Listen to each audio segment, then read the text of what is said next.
Welcome to the Side Quest, where interesting tales of founders, funders, and everyone in between are told. Hello, welcome to the Side Quest. It is February 17th, 2026, and we have another exciting week in front of us. But before we get too much into it, I want to introduce my co-host, Snally of Primordial Ventures. Snally, how's it going?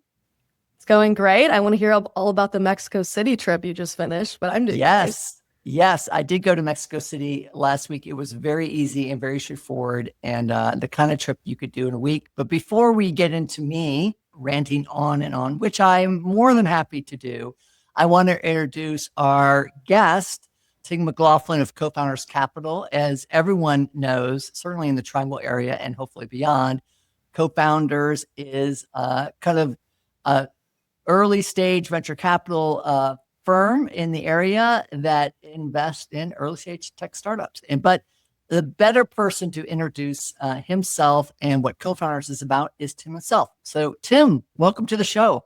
Well, Joe, thank you for having me. Sonali, how are you doing?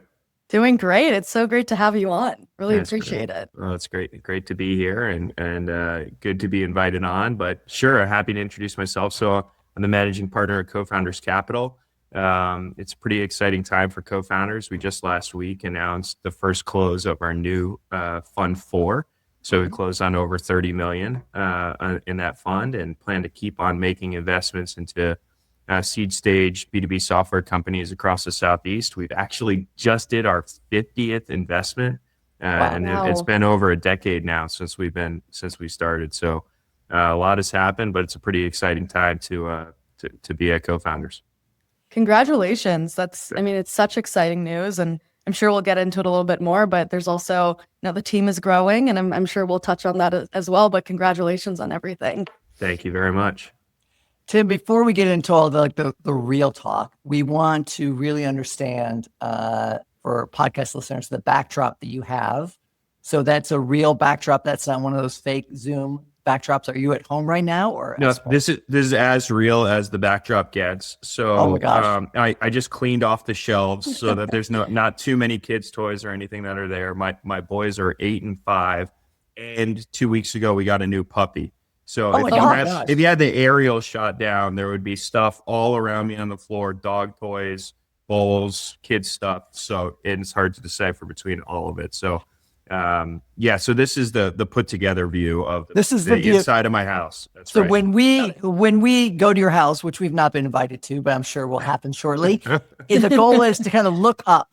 It's like waist up, Don't look down, because it's just a little disaster zone. Oh, but you could be stepping on anything, right? And so you just got to be you might glance down, but then just forget about it, right? So just kind of map out. There once was and still was a little video, and it's kind of like parent trading for small children, and it basically has a parent on a treadmill, but on the treadmill is just Legos. Yeah, and running on the Legos, and you're like, gosh, this is that's awful. Right. If we were in Home Alone, we wouldn't even have to set up for it right now. It would just already be. They just roll right in. Obstacle course. Pre-booby trapped. That's right. Yeah. So what breed of puppy did you guys get? We rescued a hound. All we know is that it's a hound, and his name is Gordy. So some of you know I have a little hockey background, and so a little ode to Gordie Howe and Mr. Hockey, and so who I met when I was 5 years old in Raleigh. So it was kind of a thing. So Gordy is here, and we wanted like a mid-size puppy, but somehow we wound up with a 3-month puppy that was already 23 pounds. So I think he's going to be a little bit bigger. He's got some big paws. So but a rescue hound. That's all we know. Where did you get? I assume when you say rescue hound, it doesn't literally mean you're running through the forest and there's a battle and then you went in there. You went to a particular place. My family, we've gotten puppies the last 2 times from Saving Grace, which is in North Raleigh. That's where we went. We went to Saving Grace, and we have been following. We actually fostered a little dog named William. We fostered just to see how the kids would do. He was a little Chihuahua dog, and that's not really what we were looking for. But he came back, and the kids had a great time with him. And so then we went to adopt, and we did. Awesome. That must be so wonderful. I joke that my first pitch deck experience was when I was in first grade, and I was making PowerPoint presentations to my parents on all of the reasons that we should get a dog, all the pros and cons, all the different breeds, my contribution, the fact that they wouldn't have to do any work. We never got a dog. I was never successful. Oh man. Well, Pitched for like keep 3 or 4 iterating. years. I know. Not only, and just to bring this to an investor, is did you understand your investor? Did you understand them and the perspective? Because it might have been a no from the get-go. Didn't get the thesis, the risk appetite. It was just all wrong. Truly. Yeah, you need to start smaller and build up. Maybe like a pre-seed, like a hamster or gerbil, and then you could have. It didn't work out super well. But, let's there's a bad track record there, right? So for Secret Santa, I got Sonali an office fish, and unfortunately, and just pro tip for the world out there, don't get a new fish right before everyone goes on vacation. It doesn't. It's when you bode get to well. watch it the most. Yeah. So we're gonna do another try. Queenie the second. We're gonna continue the legacy, but There we go. hopefully the fish journey goes better this time. We got. I picked my son up from his last day. I think it was a first grade or second grade, and he's walking out with a bag, and in the bag on his last day, there's a fish. And I said, "What is that?" He goes, "This is my friend Gary." So now that it's his friend Gary, that means the teachers just for the last day of school gave everybody the fish that were in the fish tank. So we went up to the PetSmart, and every kid in his class is there buying hundreds of dollars of fish stuff. And I'm like, what a great channel strategy for the school. This is like there got to be a rev share or something. That's how my entrepreneurial brain was thinking. Yeah, the first time I went to the PetSmart, because the reason why Joe gave me a fish for Secret Santa was because earlier when I started this job, I had gone to a PetSmart, I'm moving to a city. I wanted some company, my apartment. I was like, I'll get a fish. This is super easy, low maintenance. I walked out of the PetSmart because I couldn't afford it. The fish is like $3. The tank, the filter. I mean, no one ever told me about all of that. Yeah, the fish is the cheap part. Although again, the fish did die like within a week. So Gary did too. So some piece. So let's kind of delve back a little bit. You made reference to kind of your hockey life and where you are. Where were you kind of born and raised, and somewhere along the way you got into hockey, and that led to other things, which eventually led to your wonderful backdrop and you working at Co-Founders. Maybe you can walk us through. You can skip over early pet deaths if you want, or include them, and then just like how did little Tim get to where Tim is today? Yeah, I'll skate through it. So here's how we go. We were born in New York, but moved down here when I was 5. My dad was a cop and retired. He got his pension from New York. So we moved down in 90, 91, and grew up here. Grew up in North Raleigh. Met my wife actually in first grade. Led mine elementary in North Raleigh. Yeah, really? We were friends. Real quick, were you friends right off the bat, or were you the annoying little boy in the classroom and somehow that meant friends when you were in first grade? We got pictures. I was invited to the birthday party, so I couldn't have been that annoying. So I consider myself. At first grade, it's kind of a mandated everyone goes either way. Yeah, but that is, I have noticed that a little bit with my own kids now. So grew up in North Raleigh, and then would have gone to Sanderson High School around here, but I went away to boarding school, mostly driven by hockey. And so I thought I was going to a hockey school, but turns out I was going to just a great private boarding school in North Andover, Massachusetts that had a hockey team. And so we had a rink on campus, and I got to play there. And from there, I wound up. You were into hockey before, and then did you do that for 9th grade, or was that later in high school? I did it in 9th grade. So I left here. I was 14 years old in 2000. So the Hurricanes had just come to Raleigh from Greensboro. So those of you who remember back in the day, they played their first 2 years in Greensboro and had just come to Raleigh. And so that's when I left. Hockey was just kind of growing here. There was, for some of the real throwbacks, you might remember the East Coast Hockey League team, the Raleigh Ice Caps. That's what I grew up on. Was the minor league team here. And so when I was 14, my only option to, like, if I seriously want to try to play at a higher level was to leave the area. Now there's a ton of opportunities for kids here now. Was there a lot of, like, I think of AAU, I don't know what they call it in hockey, but like equivalent, like traveling teams in hockey? That's right. I mean, so you have the Junior Hurricanes and several other organizations that are around here that have AAA and AA teams that travel. Oh, wow. And it's just, and there's a lot more rinks and more ice time and stuff here. But that's what drove me up north. So 4 years at boarding school up in Boston area. and then got in off the wait list to Harvard. And when I did that, I was going to try to take 2 years off and play junior hockey somewhere, which most kids do. Before or after college? Before college. So most 18-year-olds graduate, will go play 2 years of juniors, and then go to college. So they're 21-year-old freshmen in college. Yeah. For podcast listeners, you can see Sonali nodding because it's as if she went through a similar track in her professional hockey. Yeah, definitely. I'm a seasoned hockey player over here. Totally catch all these references. So there were benefits to having 21-year-old freshmen like in your class in college. So that was a bonus. But admissions. So when you went in, when you actually were playing at Harvard, there were people who'd gone through this path. They went through the path. A lot of them went through the path and were older. I did not, because I called admissions and said, "Hey, I'm going to take a couple years off and play junior hockey." And they said, "You got in off the wait list, which means we need you for next year. So if you'd like to reapply in 2 years." Yeah, it doesn't work that way, buddy. And I was like, I'll see you in the fall. I'll be there. Yeah. So then graduated in 2008 and started the company after that, which we can talk about. So I want to geek out, and I know I want to take a little bit of a luxury because I do want to just take a little luxury and geek out a little bit like the Harvard life. Just out of selfish curiosity, where did you live freshman year and what house were you in? So I lived in Lionel my freshman year in Harvard Yard, which all freshmen do, as Joe, as you know. Yeah. And then I lived in Winthrop House for the next 3 years, which was like a perfect location, right down on the river. I mean, Charles River. It was great. I was also a member of the Delphic Club, which is one of the finals clubs. So I spent a significant amount of time there, and had a great time, great experience. Really enjoyed my 4 years there. Cool. Okay.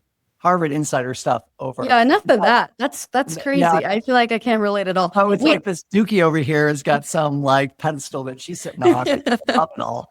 I will say the only thing I really have learned about the Harvard undergrad experience from some friends is the Harvard Yale game, the football game.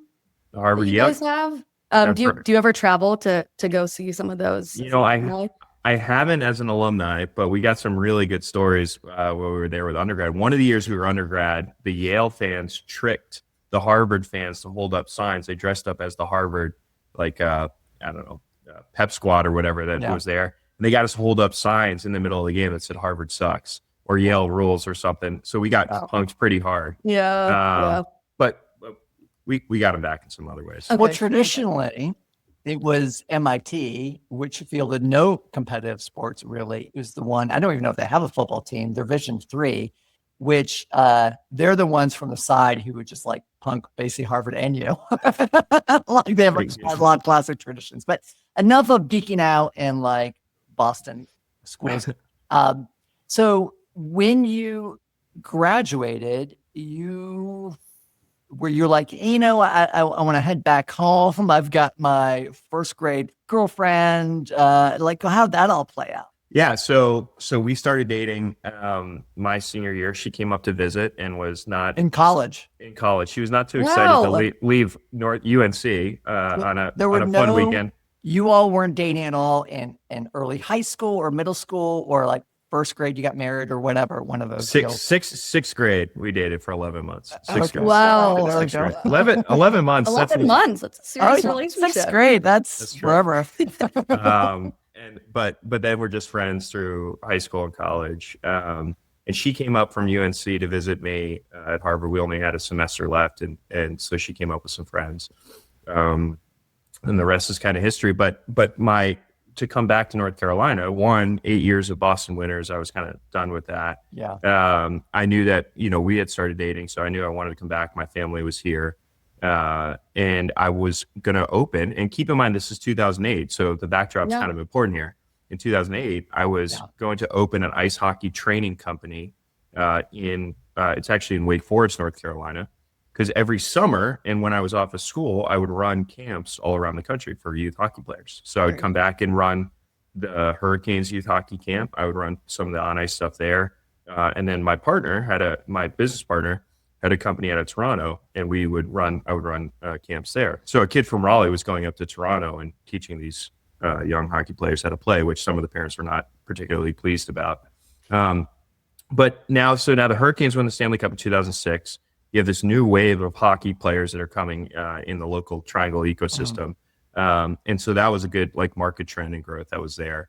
I was from here. I obviously had connections, but all of my roommates and my friends at Harvard were going to these cushy investment banking jobs. So they were going to things like Lehman Brothers, where there were signing bonuses and they were going to be all set.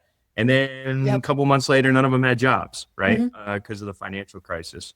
And so the entrepreneurship route, I think maybe ingrained from an early day, was maybe it's not as risky as I think it is, or people want to play it out to be, because I can actually kind of control my own destiny, right? Rather than having all the macro forces. Well, that's how entrepreneurs look at it, right? That's how it's something they control. That's de-risking, but most people don't look at it that way. But yes, I agree with that. Yeah. So started that in 2008 and grew it through 2014, and it's still in business today. My old business partner and some of the folks we hired run it, and now my kids go to that program, which is pretty cool. It's just 18 years later that we That's get amazing. I was just going to ask if your kids had interest in hockey too. It seems like they're carrying the torch forward. Yeah, they very much do, and they keep me very busy, and it's a lot of payback from when my parents had to bring me to the rink at 5:30, 6 a.m., and I'm getting payback right now. So yeah. So in 2014, you kind of wrapped that up. I know you went to get your MBA from UNC Keenan Flagler. Did you do that? How did that timing work out? So we kind of grown the business to the point where it was pretty rapid takeoff that we got from adoption. But just being in this market, we were working a lot more on creating new programs, but kind of just switching the customer bases around. So we weren't really generating more revenue. And it was a great lifestyle business, great services business. But I wanted something a little bit more scalable. And so sold my hat back to my business partner, who took it and ran with it. And it kind of made sense just from the economic standpoint to do it. And I went back to UNC. And the thing I tell the MBA students is you're supposed to act like when you apply that you know exactly what you want to do. I want to be in product management, or I want to work whatever. I had no idea what I want to do. Absolutely none. I thought I might start another company. And what they don't want you to say in the MBA program is you don't know what you want to do. And you might be an entrepreneur that gets no salary or no sign bonus. That does not help their salary. Nope. Graduated MBA average salaries, which really matters in that world a lot. It matters. And they weren't particularly pleased with me when I told them that there would be no signing bonus and what I was working for back at the time. But when I was in the MBA program, when I go back, is 2015, 16 or 14? That's right. 15, 16. And so when I go back and speak to the students that are in the venture capital classes or entrepreneurship classes, first thing I tell them is that I love giving back and doing this, because the only way I knew about venture capital was because the people at the time that came back and spoke to our class, because when I was there, I had no idea what venture capital was. When I first got to Keenan Flagler, I didn't know. And I knew it might have something to do with investing, but I couldn't do anything beyond that. But then when the local folks, the Idea Fund Partners guys, Lister and John, when they came back and spoke, when David and Jason at Bull City came to speak, when Mitch Muma was one of my teachers, these Scott Albert, these folks that came and spent time with students to educate them, it meant a lot to me. And so I enjoy going back and kind of returning the favor when I can at the university. So it's kind of a student becomes the master kind of situation. I don't. I didn't say that. My words, not yours. Yeah. So you graduated, and then in some ways we had a kind of similar post graduate or beginning second year, in that I started interning. For me, I graduated from Flagler in '99. And I really, I didn't know this at the beginning, but toward the end, I really wanted to go work for a startup. And this was the .com boom.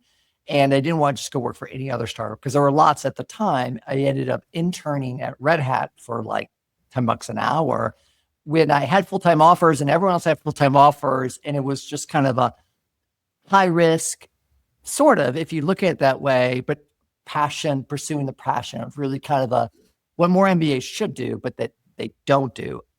I believe in your case, it's not like you contacted co-founders and David Gardner was like, oh, I'll pay you a few $100K and then away you go. I mean, I was a bit more scrappy, a lot more scrappy than that, which I think is a very important story you to tell because a lot of people think you just kind of walk into these things versus looking at it from a long-term perspective. And you have to kind of be entrepreneurial and build your way up, just like I did at Red Hat. And just, it sounds like why I believe what probably happened at co-founders for you. So when I was in the MBA program, I had a couple internships through some of the classes that they had there. One was a joint internship with NC Idea, which is a phenomenal private foundation that Tom Rue leads now.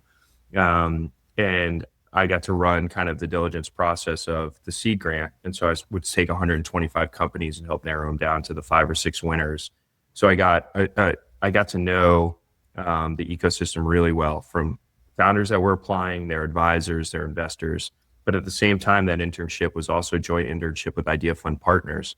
So I was learning from John and Lister at the time from a venture lens. So I had all this deal flow that I was seeing. I had the partners from a venture capital fund that were educating me and helping me with it. Had another internship with River Cities Capital Fund, which is now just RF Capital. It was more on the healthcare later stage side. But anyway, through this, I started to build out my network in the local ecosystem and try to do really good work for the people that I was volunteering for at the time. I kept hearing the name David Gardner over and over and over again because he was advising, he was investing, he was, mentoring some of these young entrepreneurs. And I said, I'm going to meet this David Gardner guy one day. Well, my wife at the time was working for this Council for Entrepreneurial Development, which is now CD, the Center for Entrepreneurial Development. And she got an email from David Gardner, who was looking for some help at the fund, and asked if she could blast this email out to the ecosystem for folks that could help out. And the email read, I'm looking for some help at the fund. It's shitty hours. It's little to no pay, but you might learn something. That's very David Gardner. And so that is what my wife, along with Jay Bigelow and some of the and Drew Patel that was at CD at the time, they were the ones saying, hey, you have to respond. You have to go talk to David Gardner about this opportunity. And when I met with David, I read his book the night before I interviewed with him. So I kind of knew the answers to the test, which I still think was a smart Startup move. Hats. Yes, Startup Hats by David Gardner. There we go. Yeah, I read it. Some copies. And it was very practical, very useful. I had some good answers to the questions he was asking. And he basically explained how, I kind of learned at this point how venture capital works. And on a small fund, I mean, there's really no, there's no management fees to pay everybody, right? And do everything. And so you do it kind of for the love of the ecosystem and grind. And he was crazy enough to do it with all the success that he had. So he did it. And I said, hey, David, it's not about this fund, but what is fund 2? What is fund 3? What is ownership? What could that become? And that was the conversation we had, which I think was a very early entrepreneurial one, which is how can I invest in myself? And maybe 10 years from now, we'll do a close on fund 4 and it'll all work out. And here we are a decade later. So I remember a Keenan Flagler professor, I can't remember his name, but when we were in the second year in the throngs of career services, I thought, every once in a while you get like these lines or quips from people that they probably don't realize that they're quite meaningful. And he said something along the lines of, it's not the starting line. You're all focused on the starting line. You should focus on the finish line. And I thought that was very inspirational for someone who wasn't going to just run into consulting or run into whatever recruited job and really pursue something more entrepreneurial. And it's interesting when you look at most MBA programs, particularly Keen Flagler, it's always a small fraction. There's always a few people, but not many, that decide to go in the local VC route or really any VC route and or decide to go into the entrepreneurial route or work at an early stage startup where the big salaries are just not there initially. But if you play your cards right in a few years, not only from a financial point of view, but from a kind of loving your work point of view, it ends up often being a lot more rewarding. Well, there's a couple things you said there that really resonate. The first is there are only certain metrics that people care about: starting salary, signing bonus, and that's blasted on the website and when they're recruiting and everything. And it's what's more important, that or where you are 5 to 7 years from now? Maybe not the finish line, but somewhere along the journey when you look back, are you on the path? And so I never did like the standard recruiting that they had. But the other thing about venture capital, as you know, is listen, we're in year 10 now of the fund. We've just hired our 3rd full-time person ever, right? And Yeah. so like there's just not a lot of opportunities that are there. So you can't do traditional recruiting Yes. like you can with the Fortune 500 companies or investment banking. And so there's not those reps. It has to be like really relationship based. You really have to get out there outside of the comfort zone of what the career counseling kind of sets up for you. If you're going to do it and you're going to do it well, it's hard. It's hard. Definitely. I also feel like there's not a clear playbook in terms of, for example, with banking, there's a clear set of technicals to prep, and students go through, entire coursework on walking an interviewer through a DCF and, things like that. But with venture capital, I think now there's more of an emphasis on crafting a thesis and being a critical thinker in a more entrepreneurial sense. And sometimes there's not a clear set of ways to prep for something like that. I'm sure your experience with scaling prime time and a lot of your lived experiences, it helps create a very specific type of investor mindset in the way that you assess problems and approach situations. And it's something that's hard to prepare for in a practical way. Yeah, and I don't listen. I think if people say, "How did you become a venture capitalist?" It wasn't me sitting there saying, "Oh, you start an ice hockey training services business," right? And then have no idea what you want to do when you go back to business school. But at some point you build a network. I also think this VC world, the network, the relationships that you create, a lot of it's about introducing the right people to the right people at the right time. Yeah.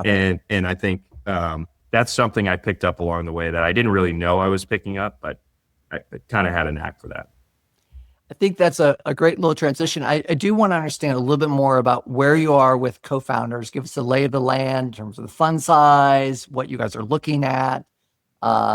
I just saw something in the news the other day in terms of your fund. Maybe just we can come back to that, or sure. Right now, I'll dig into all things co-founders. I'll tell you right now. So where we're at is we just made our 17th and final new investment out of Fund 3. That was a $48 million fund. And I say new investment because we have plenty of reserve capital to do follow-on investments into those 16 out of the 17 companies that are remaining in that fund.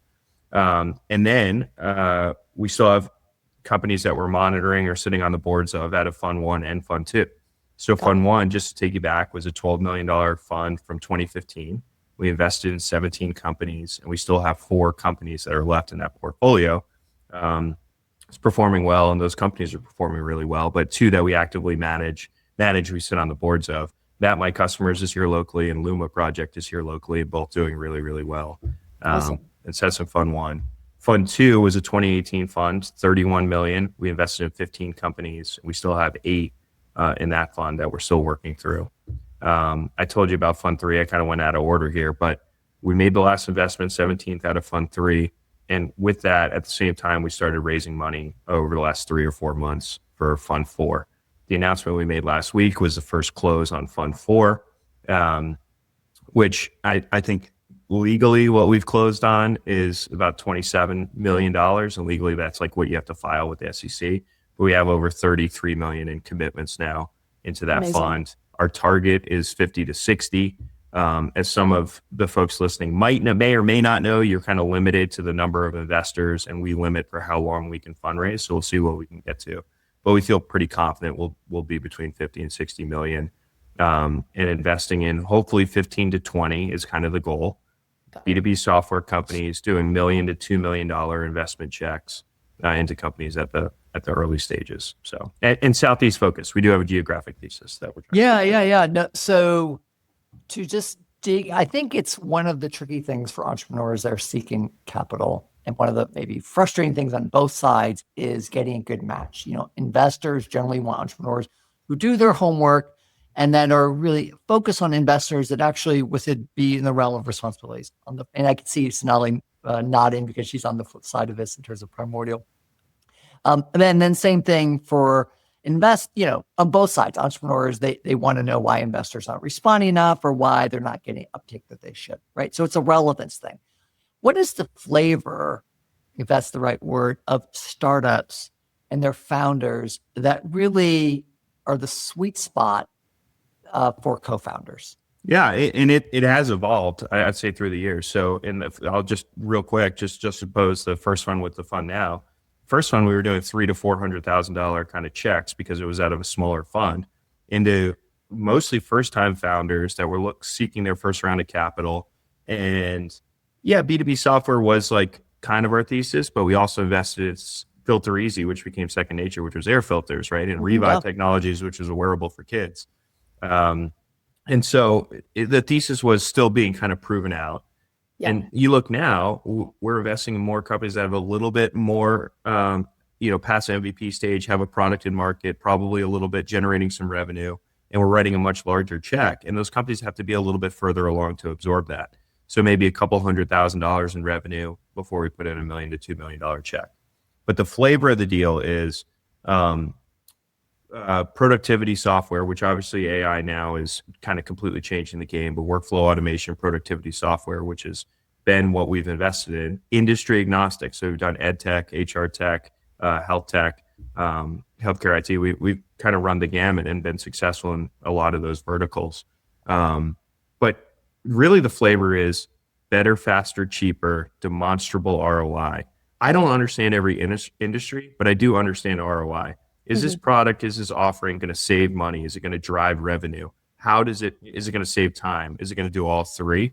And understanding and quantifying the value props to the customers, I'd say, is what we really spend our time trying to do, to make sure that it's going to have value and a reasonable business person would make a decision to buy the software that we're trying to sell.